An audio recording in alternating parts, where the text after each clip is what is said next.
Et bonjour à tous, ici Corben de Corben.info et je suis heureux de vous retrouver pour une nouvelle vidéo. Alors avant, un gros big up, un gros merci à tous les Patreons qui me soutiennent, merci beaucoup. Et si vous voulez nous rejoindre, c'est sur patreon.com/Corben, voilà, tout est expliqué, je vous laisserai aller regarder ça. Et aujourd'hui, on va faire du Linux, alors plus spécifiquement, on va parler de comment créer un package, vous savez, les fameux .deb sous Debian ou Ubuntu qu'on peut installer. Il y a bien des gens qui les fabriquent pour diffuser leur logiciel, leur script, etc. Donc si vous avez envie de faire votre propre .deb, eh bien vous êtes au bon endroit, voilà. Donc je vous dis à tout de suite sur mon écran. Alors que ce soit Ubuntu ou Linux Mint, c'est basé sur Debian. Enfin, Mint est basé sur Ubuntu, mais Mint propose aussi une version Debian. Mais bon, tout ça, en gros, c'est la même chose puisque ça prend les mêmes packages, les fameux packages Debian, les .deb et ce genre de trucs. Et alors, ce que je vais vous montrer aujourd'hui, c'est comment créer ces fameux packages. Donc moi, je vais créer un dossier, en fait, tout simplement, avec la commande mkdir, et je vais l'appeler package. Voilà, c'est package Manu. Voilà, c'est mon prénom. Je me fais un petit dossier tranquille, et je me place dedans. Très bien. Pour l'instant, j'ai rien du tout. Mais je vais avoir besoin de structurer, en fait, mon package. Donc, je vais devoir créer deux répertoires. Le premier va devoir s'appeler Debian, et le deuxième va devoir s'appeler User, USR. À l'intérieur de User, je vais devoir mettre un répertoire bin et un répertoire share. Et ensuite, dans share, on mettra l'application, les icônes, ce genre de trucs. Donc on va créer en fait tout simplement tous les dossiers. Donc je vais faire mkdir Debian. Alors en majuscule, c'est important, Debian c'est en majuscule. On va créer un mkdir user. Ensuite, on va aller dans user et on va faire mkdir bin. On va créer un répertoire bin. On va créer également un répertoire share et on va se placer dans share. Très bien. Maintenant qu'on est dans le répertoire share, on va créer deux dossiers. mkdir applications avec un S à la fin et mkdir icons. Voilà, là on a une structure qui est plutôt pas mal. Si j'utilise la commande tree que j'ai installée juste avant, je peux voir la structure telle qu'elle est définie. Donc Debian, voilà, user, bin, share, applications et icons. Donc là vous avez tout ce qu'il faut. Maintenant, on va créer mon binaire, en tout cas mon binaire, mon programme Linux. Alors, c'est pas obligé que ce soit un programme, ça peut être tout simplement un script shell. Donc, je me positionne dans package menu /user et je fais cd bin. Voilà, je suis dans le répertoire bin. Si vous voulez voir où vous êtes, vous faites pwd. Voilà, comme ça, vous avez bien le chemin, vous êtes sûr que vous êtes au bon endroit. Donc maintenant, on va créer un nouveau fichier. Donc, je vais faire nano script.sh, ça va être mon nouveau fichier. On va faire un petit shebang des familles, donc bin/bash. Donc ça, c'est du script shell classique. Echo, et là vous mettez ce que vous voulez, 0 plus 0 égale la tête à Toto ou à Momo? À Momo, allez ça changera un peu, voilà, très bien. Donc ça c'est ce que fait mon programme. Donc si je vais, alors j'ai fait CTRL O pour écrire et pour enregistrer le fichier et CTRL X pour sortir, et vous voyez si je fais un petit ls, j'ai un script.sh qui est là. Donc ça pour l'instant c'est pas exécutable, donc pour le rendre exécutable je vais faire un chmod plus x script.sh, très bien. Et maintenant si je veux exécuter, je fais /script.sh et vous voyez j'ai le texte qui est renvoyé par la commande echo. Donc juste ici tout va bien, j'ai fait mon petit programme, nickel. Maintenant il va nous falloir une image JPEG pour faire office d'icône, pour avoir une icône. Donc je sors d'ici et je vais dans User Share. Je suis trop remonté là, voilà. Et dans User Share, vous vous souvenez, j'ai mon dossier Icons.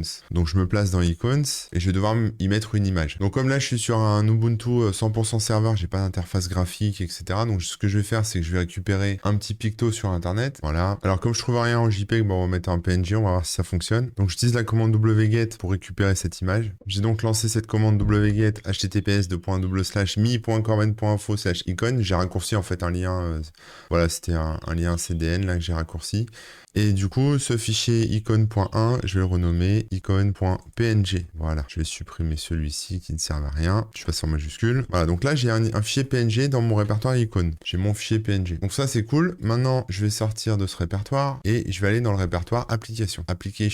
Et je vais créer un nouveau fichier que je vais appeler du même nom que mon script. Je vais l'appeler script.desktop. Voilà, mon script, c'était script.sh. Là, je fais script.desktop. Je vais me retrouver avec un fichier vierge. Et donc là, on va lui faire un paramétrage en fait propre au desktop pour qu'il y ait son icône en fait sur le bureau Ubuntu. Donc vous ouvrez un crochet et vous faites desktop entry et vous fermez le crochet. Ensuite vous mettez un numéro de version, voilà, donc on va dire que c'est la 1.0. Vous lui mettez un nom à cette application, donc elle va s'appeler Corben, admettons. Un nom générique, Corben. Bon, je vais laisser en minuscule d'ailleurs. Ensuite vous pouvez mettre un petit commentaire si ça vous fait plaisir. Le chemin d'accès pour exécuter le script, le binaire, etc. Donc moi ça sera user bin et s'il s'appelle script, c'est pas très original. original. Try-exec, même chose. User bin script. Une icône, et ouais, user bin, pardon, user share, je vais y arriver, slash icons, slash, alors je sais plus comment je l'ai appelé, mais je crois que je l'ai appelé icône.png, il me semble, j'irai vérifier après. Est-ce que cette application a besoin du terminal? Oui, parce que c'est un script. De quel type est-elle? Elle est de type application. Dans quelle catégorie je vais la mettre? Pour la mettre dans les jeux, etc.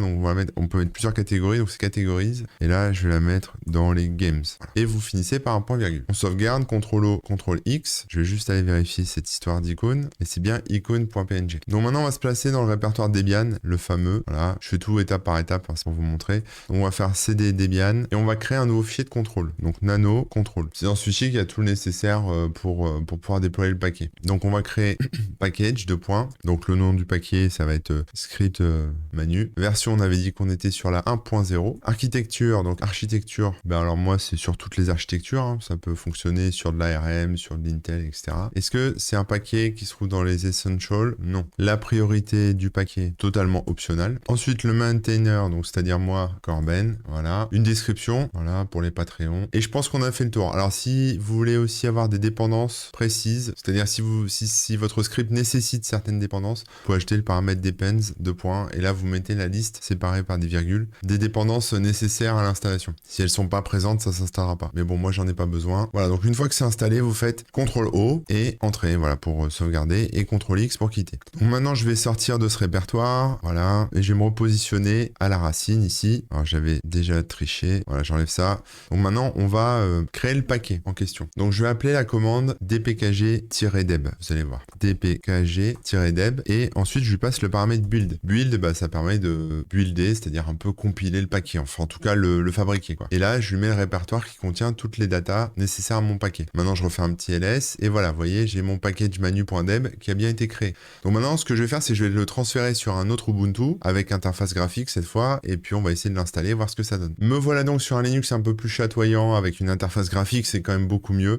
J'ai transféré mon paquet et maintenant je vais l'installer. Donc je vais faire un sudo dpkg-i package manu.deb, je lance, voilà, et là il est visiblement installé. Donc quand j'appuie, j'écris script et j'appuie sur la touche tab, je vois bien que j'ai mon script.sh qui est là. Alors, le programme est ici, il est donc bien référencé, et si je lance, bah, il me met bien 0 plus 0 égale la tête à Momo, et il est aussi du coup ici, hein. Voilà, si on regarde bien, dans user bin, on le voit ici avec tous les autres programmes. Et voilà comment on installe, comment on fabrique son propre paquet et comment on l'installe, c'est assez simple en fait, hein, finalement. Et pour le supprimer, il suffira simplement de faire un sudo dpkg, même commande, hein, -remove script manu, puisque c'est comme ça que je l'ai référencé en fait dans mon fichier contrôle, hein, il s'appelait script manu. Et voilà, et là il me l'a désinstallé, donc normalement je peux plus le lancer.